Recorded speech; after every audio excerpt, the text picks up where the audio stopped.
Bumi tempat kita berpijak usianya sudah miliaran tahun. Sebelum akhirnya ditinggali manusia pertama yakni Adam, bumi menurut ahli tafsir sudah ditinggali oleh beberapa makhluk. Berkenaan dengan penciptaan Adam, mayoritas ulama Islam percaya bahwa Adam dan Hawa telah diciptakan dengan lengkap di surga. Mereka kemudian dihantar ke bumi usai memakan buah terlarang. Keturunan mereka mengisi populasi bumi dan memulai sejarah manusia. Menurut ahli tafsir pada saat bumi berumur 8.000 tahun, keadaannya masih kosong. Di sini sudah terdapat banyak biji sawi putih. Kemudian Allah Subhanahu wa Ta'ala menciptakan seekor unggas yang bernama Tabirunasar. Allah Subhanahu wa Ta'ala berfirman kepadanya, "Hai unggas Tabirunasar, makanlah olehmu biji sawi itu. Apabila biji sawi itu habis, Anda akan dikumatikan." Sang unggas pun memakan biji-bijian itu. Namun, cara memakannya diatur. Pertama, sehari 1 biji yang dimakan. Setelah semakin berkurang, maka kini dimakannya hanya 1 biji sebulan. Biji sawi itu semakin berkurang saja. Oleh karena begitu takutnya terhadap kematian, maka sang unggas hanya memakan 1 biji dalam setahun. Namun, akhirnya habislah biji-biji sawi itu. Tabirunasar pun akhirnya mati. Setelah kematian tersebut, Allah Subhanahu wa Ta'ala menciptakan makhluk lain sebagai penghuni bumi, yaitu 70 orang laki-laki. Namun tidak semuanya langsung diciptakan, melainkan satu bersama Allah Subhanahu wa Ta'ala yang menciptakannya. Apabila seorang meninggal, maka langsung diciptakan yang lain. Masing-masing dari mereka berumur 70.000 tahun. Konon, setahun pada masa itu sama dengan 1000 tahun pada masa sekarang. Tatkala telah mati 70 lelaki itu, kemudian Allah menciptakan jin. Allah berfirman, Dia menciptakan jin dari nyala api. Quran Surat 55:1. Sebagian dari jin-jin itu ada yang berkaki 4, berkaki 2, dan ada yang terbang. Kemudian Allah Subhanahu wa Ta'ala mengutus salah satu di antara mereka yang bernama Yusuf untuk memberikan pengajaran ilmu dan syariat agama. Namun, jin-jin itu banyak yang mendustakan ajaran-ajaran tersebut yang menyebabkan Allah Subhanahu wa Ta'ala mematikan semuanya. Penghuni bumi berikutnya adalah suatu makhluk yang berpasangan, kehebatan seperti binatang. Keluar dari dalam neraka. Binatang itu pun beranak, dan anaknya bernama Azazil. Setelah cukup besar, Azazil mulai melakukan peribadatan kepada Allah Subhanahu wa Ta'ala 1000 tahun lamanya. Setelah itu, Allah Subhanahu wa Ta'ala mengangkatnya ke langit pertama. Selama 1000 tahun, di sini pun ia tekun beribadah. Allah Subhanahu wa Ta'ala menganugerahkannya sayap yang terbuat dari manikan yang hijau.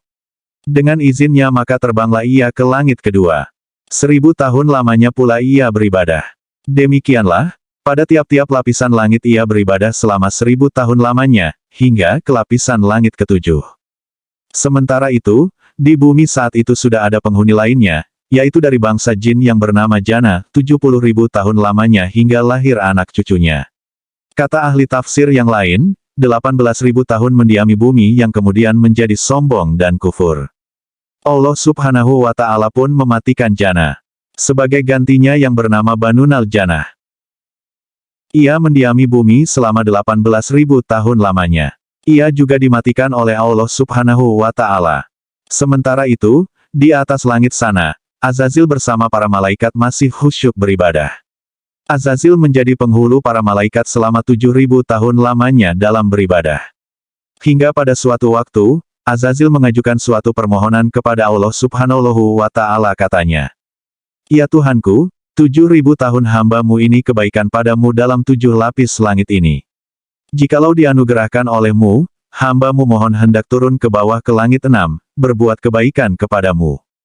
Pergilah kamu." Tegas Allah Subhanahu wa Ta'ala. Turunlah Azazil atau iblis itu bersama 700 malaikat pengiringnya ke langit ke-6. Setelah merasa cukup, ia pun memohon izin lagi kepada Allah Subhanahu wa Ta'ala agar diturunkan ke angka ke-5. Di langit ke-5 pun ia memohon diturunkan ke langit yang di bawahnya, demikian seterusnya sampai mereka di langit dunia. Di langit dunia, Azazil atau iblis mengajukan permohonan pula, "Ya Tuhanku, hamba-Mu hendak memohon turun ke bumi dengan para malaikat. Bahwasanya hamba-Mu hendak beribadah kepadamu di bumi itu." Allah Subhanahu wa Ta'ala pun mengabulkan permohonan Azazil itu. Diturunkanlah ia bersama 700 malaikat yang mengiringnya untuk beribadah di muka bumi, setelah sebelumnya Banu Naljana dimatikan karena banyak melakukan kerusakan. Setelah 8.000 tahun lamanya bernyanyi, iblis mencoba mengungkapkan ungkapan bahwa hatinya di muka bumi inilah ia begitu betahnya, dan tidak ada tempat lain yang membuatnya demikian betah. Dan memohon agar selamanya ia berada di muka bumi untuk berbakti kepada Allah Subhanahu wa Ta'ala. Sampai pada satu waktu, Allah Subhanahu wa Ta'ala berkehendak menurunkan suatu keterangan kepada Azazil. Firman-Nya, "Ingatlah ketika Tuhanmu berfirman kepada para malaikat, sesungguhnya aku hendak menjadikan khalifah di muka bumi." Quran Surat Pukul 2:30. Mendengar firman tersebut, iblis menjadi sureha, disebabkan dengkinya. Mereka para malaikat pun bertanya kepada Allah Subhanahu wa Ta'ala mengenai siapa yang akan menjadi khalifah itu. Adam namanya, jawab Allah Subhanahu wa Ta'ala. Mereka berkata, "Mengapa engkau hendak menjadikan khalifah di bumi itu orang yang akan membuat kerusakan padanya dan menumpahkan darah, padahal kami senantiasa bertasbih dengan memuji engkau dan mensucikan engkau?" Allah Subhanahu wa Ta'ala berfirman, "Sesungguhnya aku mengetahui apa yang tidak engkau ketahui." Quran Surat Pukul 2:30. Wallahu alam bisawab.